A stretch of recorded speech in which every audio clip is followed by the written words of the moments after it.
welcome back to my tiny little channel where today I'm going to be recapping all of the books that I read in March. Now in my last recap video, I mentioned that I wasn't sure if I was going to do another one at the end of March or just wait till the end of April, depending on how many books I finished, and I'm pleased to say that I definitely have enough books to talk about today, so that's great. So when I watched the last video over for like the fourth time, when it had finally been uploaded to YouTube, I was like, I feel like I read more, or that there's books that I forgot to talk about.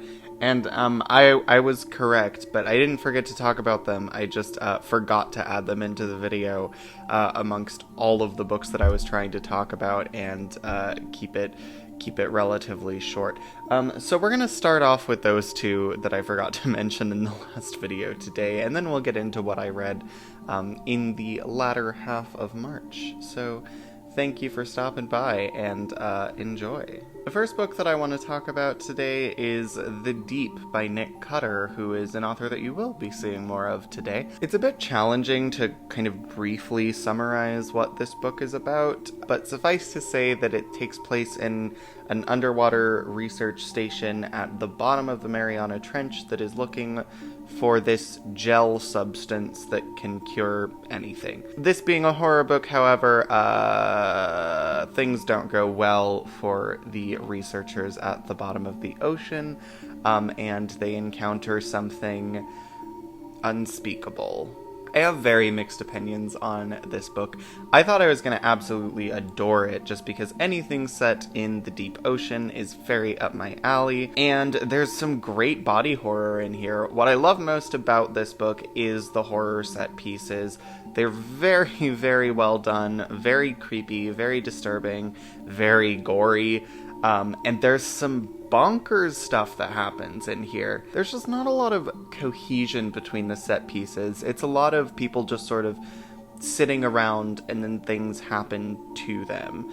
And then things stop happening to them for a bit and then they start up again. And there is a thematic reason for it when you get to the end of the book, but the end of the book is another one of my issues.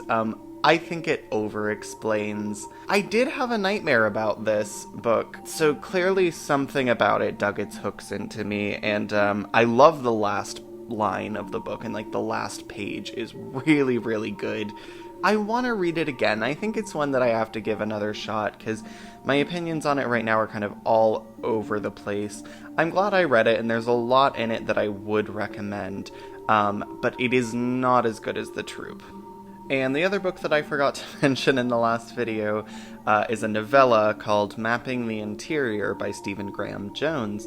I talked very highly of him in my last video, and I love this book. It's sort of a ghost story. It's also about identity as a Native American man. And like all of his books that I've read, Stephen Graham Jones really injects so much of his heart and his emotions and his soul into this book. So I really enjoyed this. So this is the longest book that I've read so far this year, so it did take me, I think, 2 weeks or so to get through it, but I read other stuff while I was reading it. I really kind of took my time with it, and I'm glad I did. The book is Little Heaven by Nick Cutter, who makes his third appearance on my channel. So this is an epic horror novel. It spans two different timelines, the 60s and the 80s, and it is centered around essentially a religious cult called Little Heaven. It's very clear from just the first chapter that there's crazy supernatural stuff going on, though. So this book took quite a bit of patience and time for me to get into. I would say around page 300 out of like 500 is where I started going, okay, yes, this is what I came for. I'm really enjoying this. Not that I didn't enjoy the rest of it, but it is a very slow-moving book with a lot of characters, and I'm so glad I stuck it out, because by the end of this book, it completely won me over, and it's one of my favorite books that I've read this year. It's my favorite Nick Cutter book, I think, which deeply surprised me. I thought it would be my least favorite. Or at least I didn't think I would like it as much as I liked The Troop. What really surprised me about Little Heaven is how much I grew to care about the characters, and the fact that I cried. Nick Cutter doesn't always do well with endings. I think The Troop kind of falls flat towards the end, and The Deep, like I just talked about, has an ending that didn't really gel with me. This one, I loved the ending. It's not a perfect novel. There's definitely some stuff in here. Sometimes the way Nick Cutter approaches writing about sex and sex, it really just is off-putting, and it's part of the horror, I think. And also, this book is set in the 60s primarily, so there's some racial slurs and some homophobic slurs, just so you know that that's in there, and this is written by a white guy. That's certainly uncomfortable for me. Rest assured, it's one of my favorite books I've read this year so far. It took a lot of patience, but I'm really glad I stuck it out. I got a caffeine. I'm filming this in the morning. Well, like 11 a.m., but I did wake up very recently. The next book that I want to talk about is a novella that a lot of people have talked about on BookTube, Comfort Me with Apples by Catherine M. Valente. I read this in like an hour. It's a very quick read. It's a novella. It's only about 100 pages. This is about a woman. She has this perfect life. Everything around her is perfect, except she finds one thing in her home that is not perfect.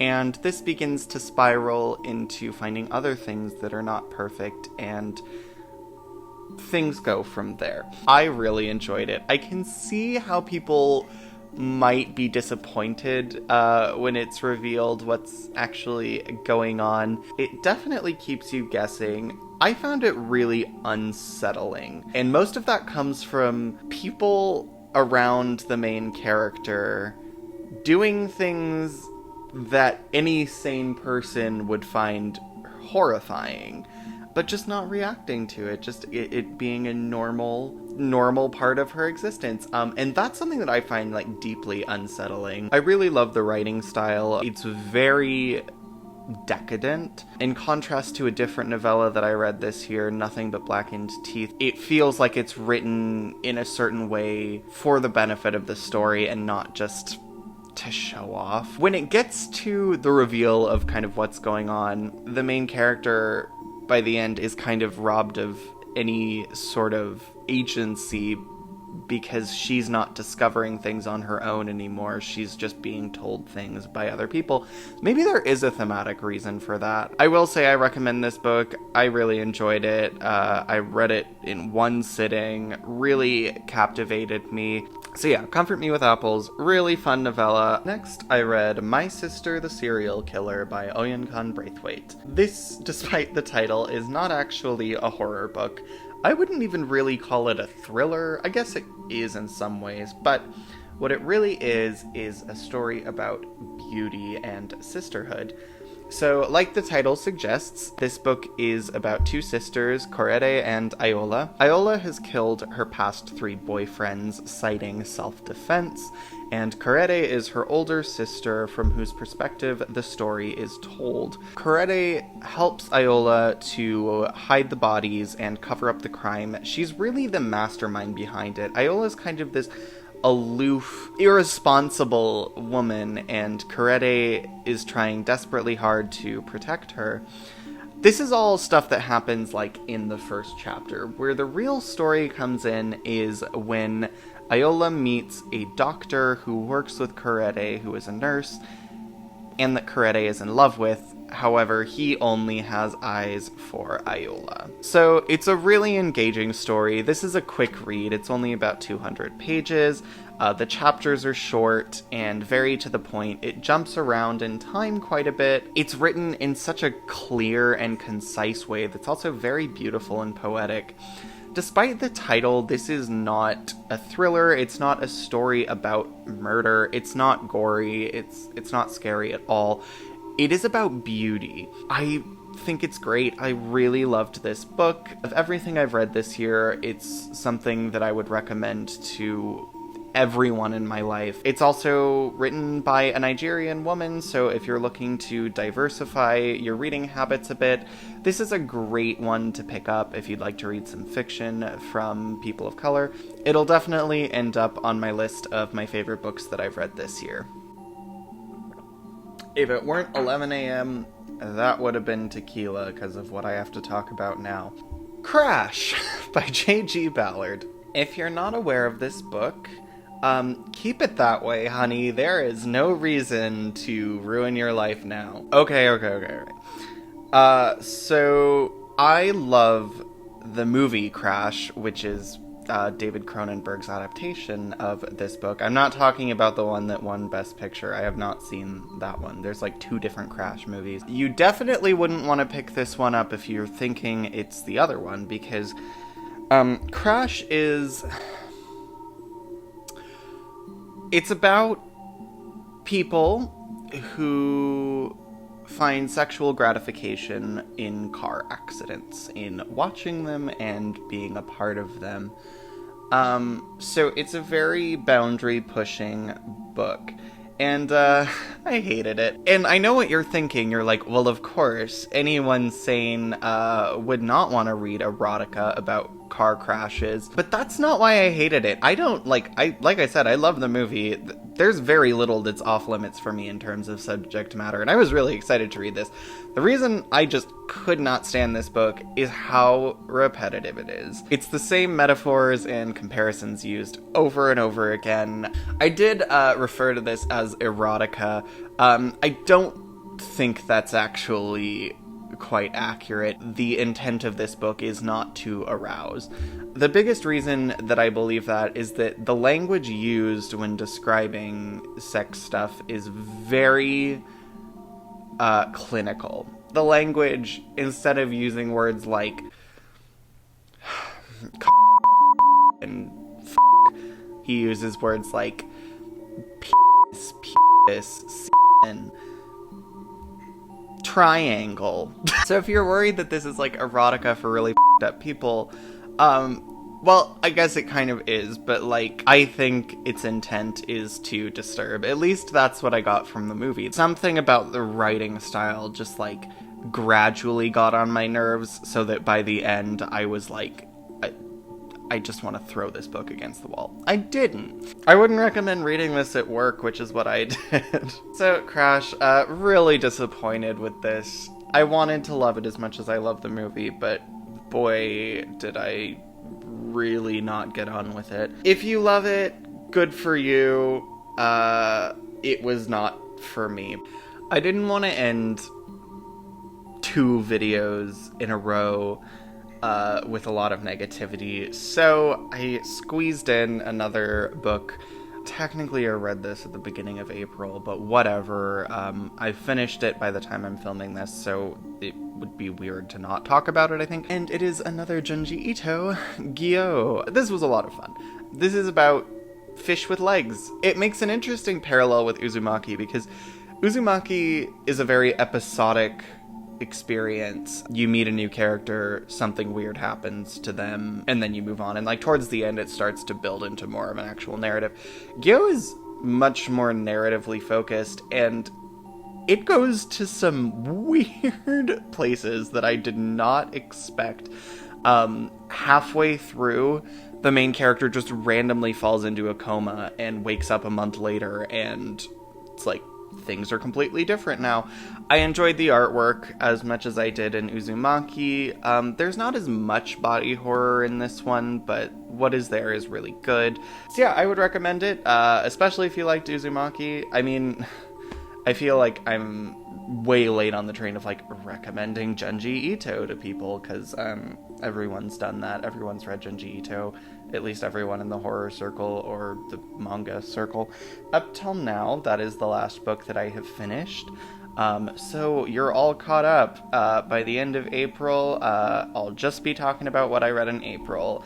Speaking of April, what am I going to be reading? Well, I don't have a good quality camera, so you probably can't even read the titles here, but this is my April TBR. It's a little bit ambitious, I think. I don't know if I'm going to be able to get through all of these, especially because I do tend to sort of pick things up and read them when I want to. Currently, I am reading Ararat by Christopher Golden and Off Season by Jack Ketchum. It's about cannibals. I love a good cannibal story. I'm going to be reading quite a few of them in the near future. I'm really enjoying Off Season. I'm about halfway through. I've just kind of gotten to the point where things are really escalating. So what I would like to read in April, House of Leaves, Mexican Gothic by Sylvia Moreno Garcia, which I'm really excited for, Pet Cemetery by Stephen King, My Work Is Not Yet Done by Thomas Ligotti, who I don't think I've mentioned yet, but I've been reading his short fiction and just savoring it, because it is some of the best stuff I have ever read, so I'm really excited to read his novel. Lastly, The Exorcist by William Peter Blatty, which, of course, needs no introduction. So, thanks for stopping in again. Look forward to more reading wrap-ups soon. Yeah. Bye!